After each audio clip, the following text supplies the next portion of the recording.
ओम शांति 19 जुलाई 2026 अव्यक्त महावाक्य पुनरावृत्ति 18 जानुआरी 2011 मुरलीर सारांश ब्रह्मा बाबांक भली जीवन रे रही जीवन मुक्त स्थितिर मजा निय मनजित जगतजित होई स्नेह रूपक उपहार दिय। ब्रह्मा बाबांक भली जीवन रे रही जीवन मुक्त स्थितिर मजा निय मनजित जगतजित होई स्नेह रूपक उपहार दिय। आजिर दिनटी विशेष करी ब्रह्मा बाबांक अव्यक्त हेबार स्मृति दिवस अटे। सबु पिलांकर नयन भितरे ब्रह्मा बाबांकर स्नेह समाहित होई रहिछि। आज अमृत बेला 4टा पूर्वरु मध्य पिलामानंकर स्नेह बतन रे पहुँची जाइथिला। ब्रह्मा बाबांक सहित मिलन करिबा पाई एवं निजर आंतरिक स्नेहर संकेत स्वरूप माला गुड़िक मध्य ब्रह्मा बाबांक पाखरे पहुँची जाइथिला। प्रत्येक मालार सुगंध भितरे पिलामानंकर स्नेह समाहित थिला। प्रत्येक संतानर नयन एवं स्मितहास्य चेहरा तांकर हृदयर भाषा सुनाउथिला। ब्रह्मा बाबा मध्य समस्तंकु स्नेहर प्रतिदान देउथिले। बाबा कहउछंती एबे भी प्रत्येक संतान निजर नयनर भाषा रे निजर दिलर स्नेह को प्रकाशित करूछंती। काहेकि ना एही परमात्मा स्नेह ही सबु पिलांकु बाबांकर करि देइछि। एही अलौकिक स्नेह मेरा बाबा शब्दर अनुभव द्वारा निजर करि देइथाए। एही स्नेह बाबांकर संपत्तिर मालिक करि देइथाए।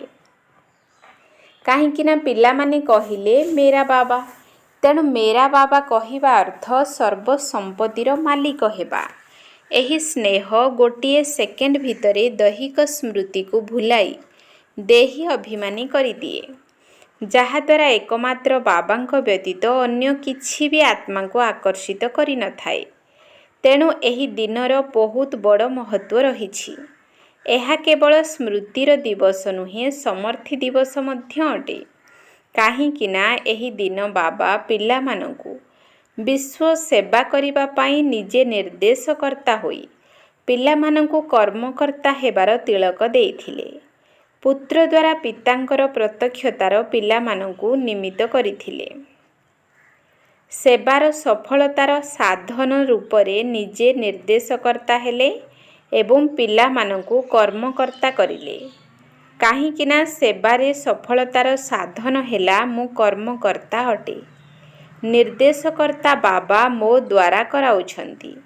एही स्मृति बा एही स्थिति बहुत आवश्यक अटे। काहेकि ना 63 जन्मर स्मृति मु पणिया देह अभिमान को नहीं आसी थाए।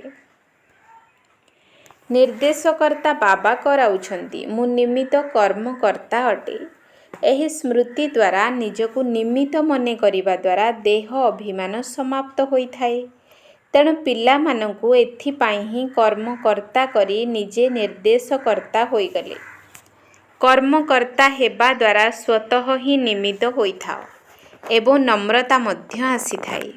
एबे मध्य बाप दादा देखुछंती जे पिला माने निमित्त होई सेवा करूछंती। तेबे निमित्त होई सेवा करुथिबा सेवाधारी मानकर मस्तकरे सेवार फल स्वरूप तारका चमकुछि। अधिकांश पिलांकर सेवा को देखि बाप दादा खुशी हेउछंती। सेथिपाई एही भली पिला मानंकु विशेष करी ब्रह्मा बाबा बाह पिला माने बाह कही अभिनंदन देउछंती। ब्रह्मा बाबा विशेष खुशी मध्य हेउछंती एवं पिला मानंकु निमित्त होई सेवा को आगो को बढ़ाइबा पाई अभिनंदन मध्य देउछंती। एबे भी ब्रह्मा बाबा पिला मानंकु पितांको समान फरिश्ता स्थिति रे रहिबा पाई इंगित करूछंती। बाप दादा देखुछंती जे पिला मानकर ध्यान मध्य रहिछि जे ब्रह्मा बाबा जेपरि सर्वदा जीवन रे रही मध्य जीवन मुक्त थिले। एते गुड़िए दायित्वर बोझ थिले मध्य एते बड़ परिवार को संभालिबा, समस्तंकु जोगी जीवन बाला करिबा, एते सबु सेवार दायित्व संभालिबा, सेवारे सर्वदा आगको बढ़ी चलिबा, ସବୁକିଛି ଦାୟିତ୍ୱ ଥିଲେ ମଧ୍ୟ ଜୀବନ ମୁକ୍ତ ସ୍ଥିତିରେ ସହଜରେ ରହୁଥିଲେ। ସେଥିପାଇଁ ଭକ୍ତି ମାର୍ଗରେ ବ୍ରହ୍ମାଙ୍କର ଆସନକୁ କମଳ ଆସନ ଦେଖାଇଛନ୍ତି। ଜୀବନ ମୁକ୍ତ ହୋଇ ଏବେ ହିଁ ଜୀବନ ମୁକ୍ତ ସ୍ଥିତିର ମଜା ନେଇଥିଲେ ଏବଂ ତୁମମାନଙ୍କୁ ମଧ୍ୟ ସେହିଭଳି କରିଛନ୍ତି। ଏବେ ମଧ୍ୟ ତୁମମାନଙ୍କୁ ଫରିସ୍ତା ହେବାର ଭିନ୍ନ ଭିନ୍ନ ଉପାୟ ସବୁ ଶୁଣାଇ ନିଜ ସମାନ କରିବାକୁ ଚାହୁଁଛନ୍ତି। ବାପ ଦାଦା ଦେଖୁଛନ୍ତି ଯେ ପ୍ରତ୍ୟେକ ସନ୍ତାନର ଲକ୍ଷ୍ୟ ବହୁତ ଶ୍ରେଷ୍ଠ ଅଟେ। କାହାକୁ ବି ଯଦି ପଚରା ଯାଉଛି ତୁମର ଲକ୍ଷ୍ୟ କ'ଣ, ତେବେ କ'ଣ କହୁଛନ୍ତି? ମନେ ଅଛି କ'ଣ କହୁଛନ୍ତି? ବାବାଙ୍କ ସମାନ ନିଶ୍ଚିତ ହେବି। ତେବେ ବାବାଙ୍କ ସମାନ କ'ଣ ହେବ? ଏହି ଜୀବନରେ ଜୀବନ ମୁକ୍ତ ଜୀବନର ନମୁନା ହେବ। ବାପ ଦାଦା ଦେଖୁଛନ୍ତି ଯାହା ବି ହୋମୱାର୍କ ସବୁ ଦିଆଯାଉଛି ସେଥିପ୍ରତି ଧ୍ୟାନ ମଧ୍ୟ ଦେଉଛନ୍ତି, ଅନୁଭବ ମଧ୍ୟ କରୁଛନ୍ତି, କିନ୍ତୁ ସବୁବେଳେ କରୁନାହାନ୍ତି। ଏବେ ବି ଯେଉଁ କାମ ଦିଆଯାଇଥିଲା ତାର ଫଳାଫଳରେ ଅନେକ ପିଲା ପୁରୁଷାର୍ଥ କରି ଏକ ମାସ ପର୍ଯ୍ୟନ୍ତ ଧ୍ୟାନ ଦେଇଛନ୍ତି। କେତେକ ଜୋନ୍ର ମାସକର ରିପୋର୍ଟ ମଧ୍ୟ ଭଲ ଆସିଛି। ଯେଉଁମାନେ ବି ରିପୋର୍ଟ ପଠାଇଛନ୍ତି, ଯେଉଁ ଜୋନ୍ ବାଲା ପଠାଇଛନ୍ତି, ସେମାନଙ୍କୁ ବାପ ଦାଦା ବାଃ ପିଲାମାନେ ବାଃ କହି ଅଭିନନ୍ଦନ ଦେଉଛନ୍ତି। କିନ୍ତୁ ବାପ ଦାଦା ଏବେ କ'ଣ ଚାହୁଁଛନ୍ତି?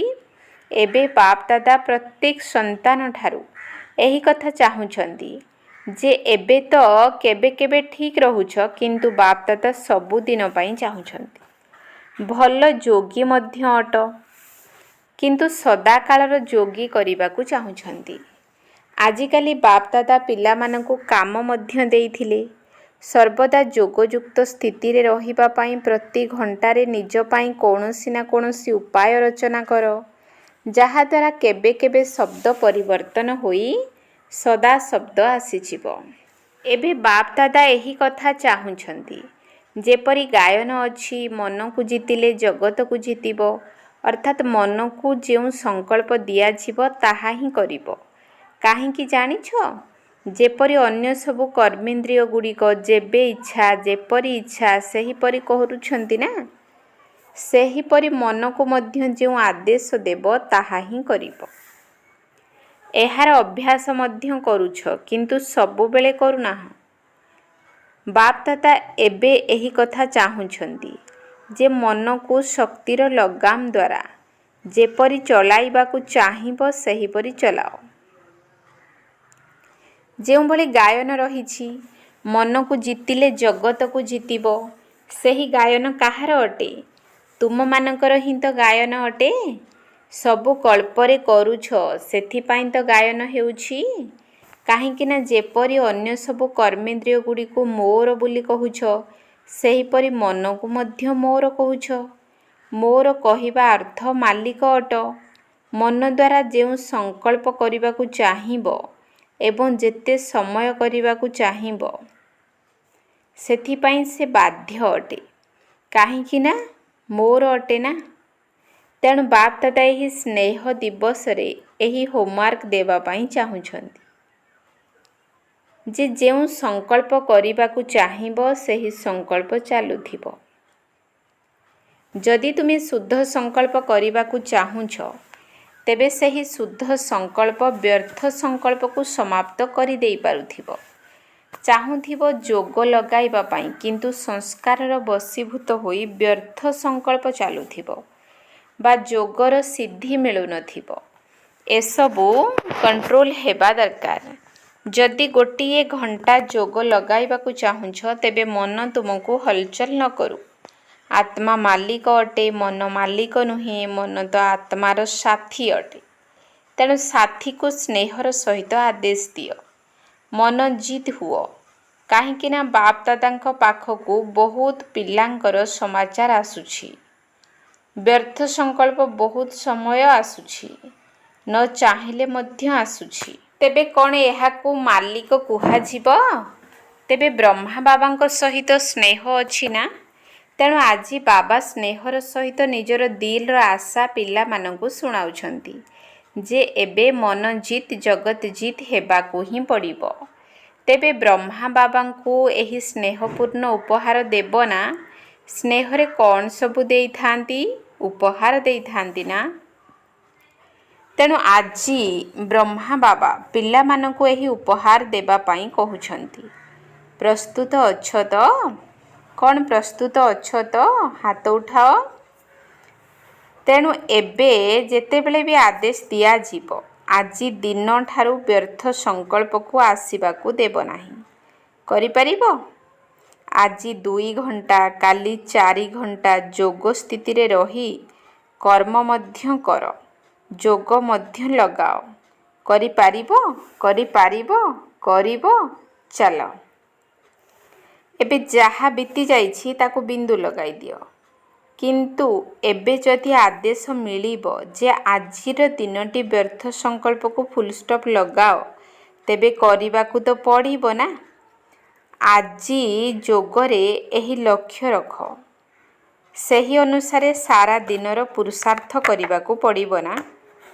ବାବାଙ୍କ ପ୍ରତି ସ୍ନେହ ଥିବା କାରଣରୁ ଯାହା ବାବା କହିବେ ତାହା କରିବାକୁ ହେବ। ଏବେ ବ୍ୟର୍ଥ ସଂକଳ୍ପକୁ ପୁରା ବନ୍ଦ କର। ତାର ଉପାୟ ହେଲା ବ୍ରହ୍ମା ବାବାଙ୍କର ସ୍ନେହକୁ ଦିଲରେ ମନେ ପକାଅ। ଚାହେ ସାକାରରେ ଦେଖିଥାଅ କି ନ ଦେଖିଥାଅ, କିନ୍ତୁ ବୁଦ୍ଧିବଳ ଦ୍ୱାରା ତ ସମସ୍ତେ ଦେଖିଛ ନା। ଦେଖିଛ ନା ଦେଖିନାହଁ? ଯେଉଁମାନେ କହୁଛନ୍ତି ମୁଁ ବାବାଙ୍କର ସ୍ନେହ ଦେଖିଛି, ବ୍ରହ୍ମା ବାବାଙ୍କର ପାଳନାକୁ ଦେଖିଛି, ତେବେ କ'ଣ ସେହି ଆଧାରରେ ଚାଲିଛ ତ? ସେମାନେ ହାତ ଉଠାଅ। ଆଚ୍ଛା, ହାତ ଉଠାଇ ଖୁସି ତ କରିଦେଲ। ବାପ ଦାଦା ଖୁସି ହେଉଛନ୍ତି, ପିଲାମାନେ ସାହସ ତ କରୁଛନ୍ତି ନା। କିନ୍ତୁ ଯେତେବେଳେ ବି କୌଣସି ଶକ୍ତି କମ୍ ହୋଇଯାଉଛି ନା, ସେତେବେଳେ ସର୍ବଦା ବାବାଙ୍କର ସମ୍ବନ୍ଧ ଗୁଡ଼ିକୁ ମନେ ପକାଅ। କେତେ ସବୁ ସମ୍ବନ୍ଧ ରହିଛି। କେବେ ପିତା, କେବେ ପୁତ୍ର ମଧ୍ୟ ହୋଇଯାଉଛନ୍ତି, ପୁଣି କେବେ ସଖା ମଧ୍ୟ ହୋଇଯାଉଛନ୍ତି। ସେଥିପାଇଁ ହୁଏତ ସମ୍ବନ୍ଧକୁ ମନେ ପକାଅ, ନଚେତ୍ ପ୍ରାପ୍ତି ଗୁଡ଼ିକୁ ମନେ ପକାଅ। ପ୍ରାପ୍ତିକୁ ଏବଂ ସମ୍ବନ୍ଧକୁ ଯେପରି ଆଜି ଦିଲର ସହିତ ମନେ ପକାଉଛ ନା, ଏହିଭଳି ମନେ ପକାଇଲେ ମଧ୍ୟ ସ୍ନେହ ଉତ୍ପନ୍ନ ହୋଇଯିବ। ଆଜି ମଧ୍ୟ ସମସ୍ତଙ୍କ ଦିଲ ଭିତରେ ବ୍ରହ୍ମା ବାବାଙ୍କର ସ୍ନେହ ମନେ ପଡ଼ିଯାଉଛି ନା। ତେଣୁ ଯେତେବେଳେ କିଛି ବି ତଳ ଉପର ହୋଇଯାଉଛି, ସେତେବେଳେ ସମ୍ବନ୍ଧକୁ ଏବଂ ପ୍ରାପ୍ତି ଗୁଡ଼ିକୁ ମନେ ପକାଅ। ବାବା ସବୁ ପିଲାଙ୍କର ସହଯୋଗୀ ଅଟନ୍ତି, ତୁମେ କେବଳ ମନେ ପକାଅ। ତେଣୁ ବୁଝିପାରିଲ ଆଜି କ'ଣ କରିବ? ମନକୁ ଜିତିଲେ ଜଗତକୁ ଜିତିବ। ଯେଉଁ ଗାୟନ ରହିଛି ସେହି ସ୍ୱରୂପକୁ ଧାରଣ କରିବାକୁ ହେବ। ମନକୁ ଆଦେଶ ମୁତାବକ ଚଲାଅ। ଏବେ ଟିକିଏ ଖୋଲା ଛାଡ଼ି ଦେଇଛ ନା, ତେଣୁ ସେ ନିଜ ହିସାବରେ କାମ କରୁଛି।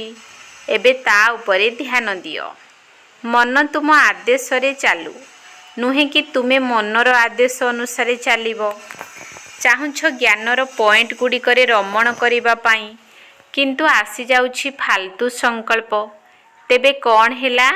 ମନ ମାଲିକ ହେଲା ନା ତୁମେ ମାଲିକ ହେଲ?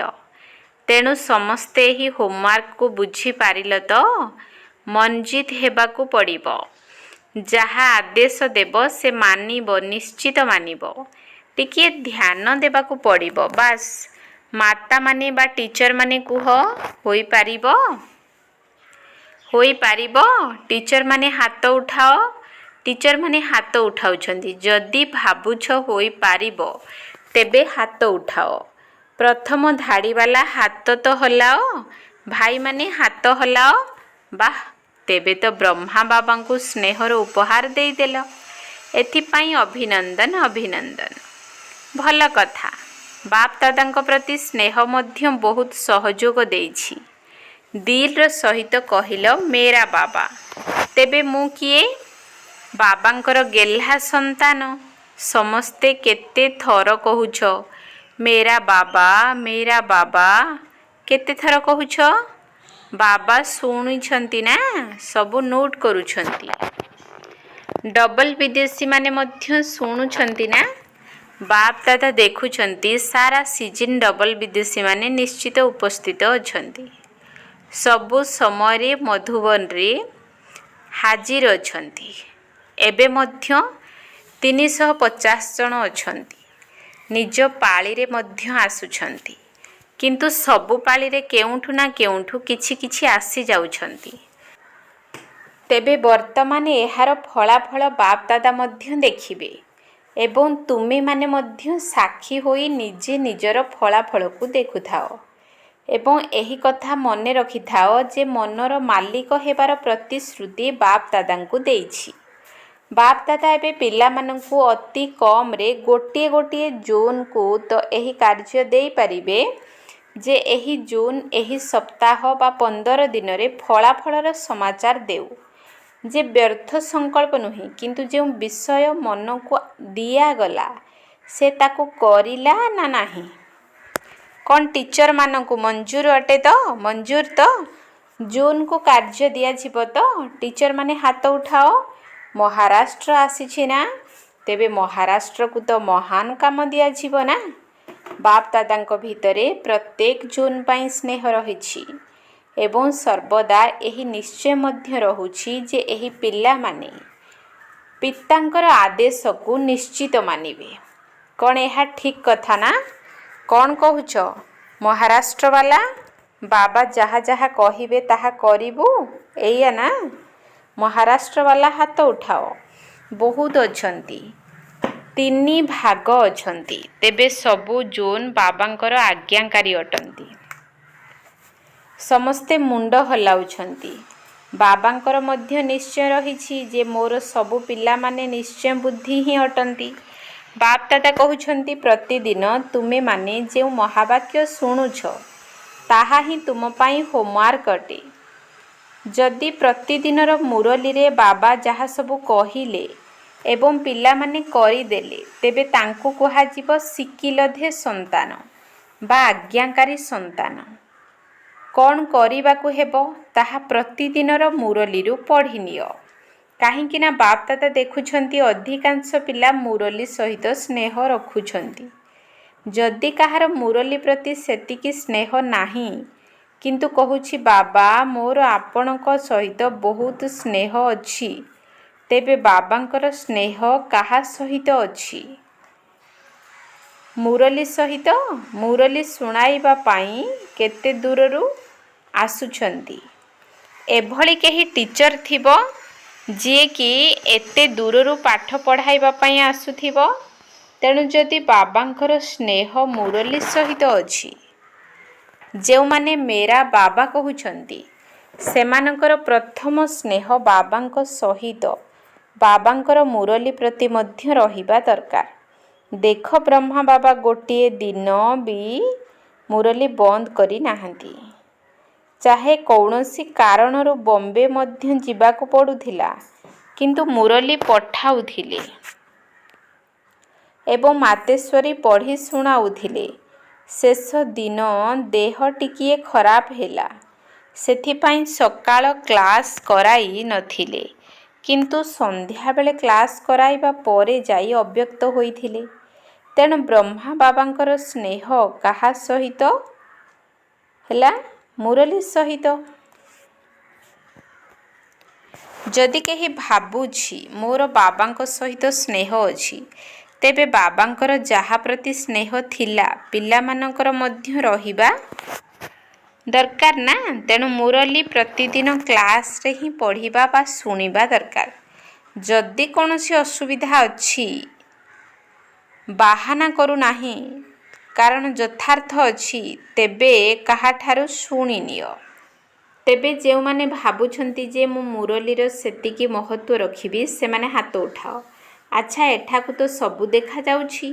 ବାବା ତ ପଛ ବର୍ଗବାଲାଙ୍କୁ ମଧ୍ୟ ଦେଖୁଛନ୍ତି। ଭଲ, ବହୁତ ଭଲ। ବାବା ମଧ୍ୟ ମଝିରେ ମଝିରେ ପରୀକ୍ଷା ନେବେ ଯେ ଆଜି କେଉଁମାନେ ମୁରଲୀ ଶୁଣି ନାହାନ୍ତି ତାଙ୍କ ନାମ ଟିଚର ଲେଖି ପଠାନ୍ତୁ। କ'ଣ ପସନ୍ଦ ତ?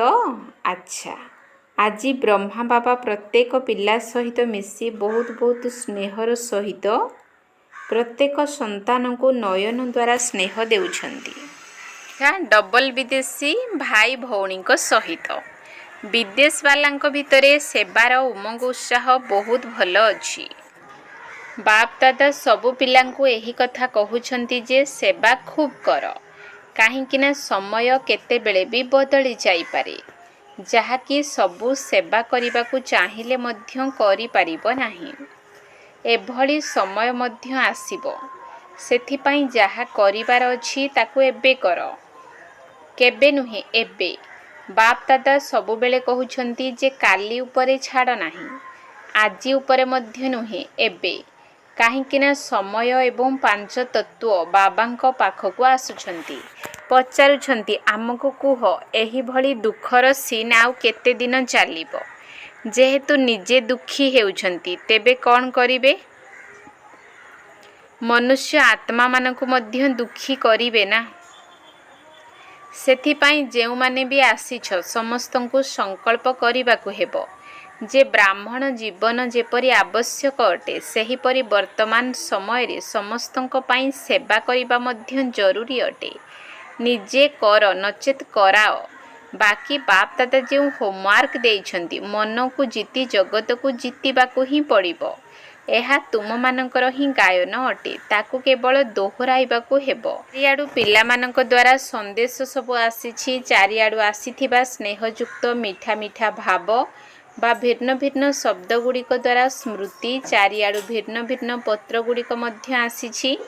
ସମସ୍ତଙ୍କୁ ବାପ ଦାଦା ପ୍ରତ୍ୟୁତ୍ତର ଦେଉଛନ୍ତି। ପ୍ରତ୍ୟେକ ସନ୍ତାନ ବାବାଙ୍କର ହୃଦୟରେ ସ୍ନେହର ସହିତ ସମାହିତ ଅଟେ ଏବଂ ଏହି ଅବିନାଶୀ ସ୍ନେହ ସର୍ବଦା ବାବାଙ୍କର ଏବଂ ପିଲାମାନଙ୍କର ଅନାଦି ଏବଂ ଅବିନାଶୀ ଅଟେ ଏବଂ ସାରା ସଙ୍ଗମ ଯୁଗ ଏହିଭଳି ବାବା ଏବଂ ପିଲାମାନଙ୍କର ମିଳନ ସୁନିଶ୍ଚିତ ଅଟେ।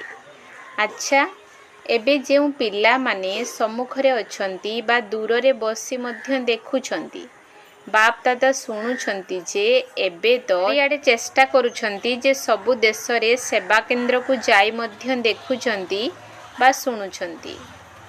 ଚାହେ ରାତିରେ ଯେତେ ବି ହୋଇଥାଉ ପୁଣି ବି ଦେଖୁଛନ୍ତି। ଏହା ମଧ୍ୟ ବିଜ୍ଞାନର ସାଧନଗୁଡ଼ିକ ତୁମ ପାଇଁ ହିଁ ବାହାରିଛି ଏବଂ ତୁମମାନଙ୍କୁ ହିଁ ଲାଭ ମିଳୁଛି। ଯଦି ବିଜ୍ଞାନ ଦ୍ୱାରା ମଧ୍ୟ ବିନାଶ ହେବ ତେବେ ବି ତୁମର ରାଜ୍ୟ ଆଣିବା ପାଇଁ ହିଁ କରୁଛନ୍ତି।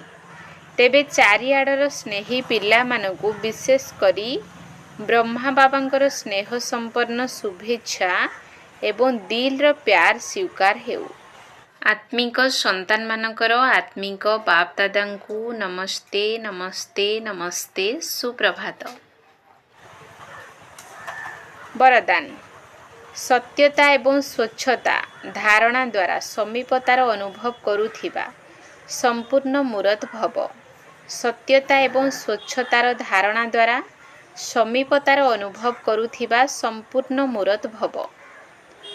ସବୁ ଧାରଣା ଭିତରେ ମୁଖ୍ୟ ଧାରଣା ହେଲା ସତ୍ୟତା ଏବଂ ସ୍ୱଚ୍ଛତା। ପରସ୍ପର ପ୍ରତି ମନ ଭିତରେ ସମ୍ପୂର୍ଣ୍ଣ ସ୍ୱଚ୍ଛ ମନୋଭାବ ରହିବା ଦରକାର। ଯେପରି ସ୍ୱଚ୍ଛ ଜିନିଷରେ ସବୁକିଛି ସ୍ପଷ୍ଟ ଭାବରେ ଦେଖାଯାଇଥାଏ, ସେହିପରି ପରସ୍ପର ପ୍ରତି ଭାବନା, ଭାବ, ସ୍ୱଭାବ ମଧ୍ୟ ସ୍ପଷ୍ଟ ଦେଖାଯାଉ। ଯେଉଁଠି ସତ୍ୟତା ଏବଂ ସ୍ୱଚ୍ଛତା ରହିଛି ସେଠାରେ ସମୀପତା ଅର୍ଥାତ୍ ସମ୍ପର୍କରେ ନିକଟତା ମଧ୍ୟ ଅଛି। ଯେପରି ବାପ ଦାଦାଙ୍କର ପାଖାପାଖି ଅଛ, ସେହିପରି ପରସ୍ପର ଭିତରେ ମଧ୍ୟ ଆନ୍ତରିକ ସମୀପତା ରହୁ। ସ୍ୱଭାବ ସଂସ୍କାରର ଭିନ୍ନତା ସମାପ୍ତ ହୋଇଯାଉ। ଏଥିପାଇଁ ମନର ଭାବ ଏବଂ ସ୍ୱଭାବକୁ ମିଶାଇବାକୁ ହେବ। ଯେତେବେଳେ ସ୍ୱଭାବରେ କୌଣସି ଫରକ ଦେଖା ନଯିବ ସେତେବେଳେ କୁହାଯିବ ସମ୍ପୂର୍ଣ୍ଣ ମୂରତ। ସ୍ଲୋଗାନ। ବିଗିଡ଼ି ଯାଇଥିବା ଆତ୍ମାଙ୍କୁ ସୁଧାରିବା ବହୁତ ବଡ଼ ସେବା ଅଟେ। ବିଗିଡ଼ି ଯାଇଥିବା ଆତ୍ମାଙ୍କୁ ସୁଧାରିବା ବହୁତ ବଡ଼ ସେବା ଅଟେ। ଅବ୍ୟକ୍ତ ଇସାରା। ଜ୍ୱାଳା ସ୍ୱରୂପ ସ୍ଥିତିରେ ରହି ଶକ୍ତିଶାଳୀ ଯୋଗର ଅନୁଭବ କର। ଯୋଗକୁ ଜ୍ୱାଳା ସ୍ୱରୂପ କରିବା ପାଇଁ ଗୋଟିଏ ସେକେଣ୍ଡ ଭିତରେ ବିନ୍ଦୁ ସ୍ୱରୂପ ହୋଇ ମନବୁଦ୍ଧିକୁ ଏକାଗ୍ର କରିବାର ଅଭ୍ୟାସ ବାରମ୍ବାର କର। ଷ୍ଟପ୍ କହିବା ମାତ୍ରକେ ଗୋଟିଏ ସେକେଣ୍ଡ ଭିତରେ ବ୍ୟର୍ଥ ଦେହଭାନ ଠାରୁ ମନ ବୁଦ୍ଧି ଏକାଗ୍ର ହୋଇଯାଉଥିବ। ଏହିଭଳି ନିୟନ୍ତ୍ରଣ କରିବାର ଶକ୍ତିକୁ ସାରା ଦିନ ବ୍ୟବହାର କର। ଶକ୍ତିଶାଳୀ ବ୍ରେକ୍ ଦ୍ୱାରା ମନୋବୁଦ୍ଧିକୁ ନିୟନ୍ତ୍ରଣ କର। ମନୋବୁଦ୍ଧିକୁ ଯେଉଁଠି ଲଗାଇବାକୁ ଚାହିଁବ ଗୋଟିଏ ସେକେଣ୍ଡ ଭିତରେ ସେଠାରେ ଲାଗିଯାଉଥିବ। ସୂଚନା ମାସର ତୃତୀୟ ରବିବାରର ଯୋଗାଭ୍ୟାସ। ଆଜି ମାସର ତୃତୀୟ ରବିବାର। ସମସ୍ତ ଭାଇ ଭଉଣୀମାନେ ସଂଗଠିତ ରୂପରେ ଏକତ୍ରିତ ହୋଇ ସନ୍ଧ୍ୟା 6:30 ଠାରୁ 7:30 ପର୍ଯ୍ୟନ୍ତ ନିଜର ଫରିସ୍ତା ସ୍ୱରୂପ ଦ୍ୱାରା ଭଟକୁଥିବା ଦୁଃଖୀ ଅଶାନ୍ତ ଆତ୍ମାମାନଙ୍କୁ ସୁଖ ଶାନ୍ତିର ପବିତ୍ର କିରଣ ଦେଇ ସେମାନଙ୍କୁ ସାହାରା ଦାତା ପରମାତ୍ମ ପିତାଙ୍କର ସ୍ମୃତି ଦେବାର ସେବା କରିବା ହେବେ। ଓମ୍ ଶାନ୍ତି।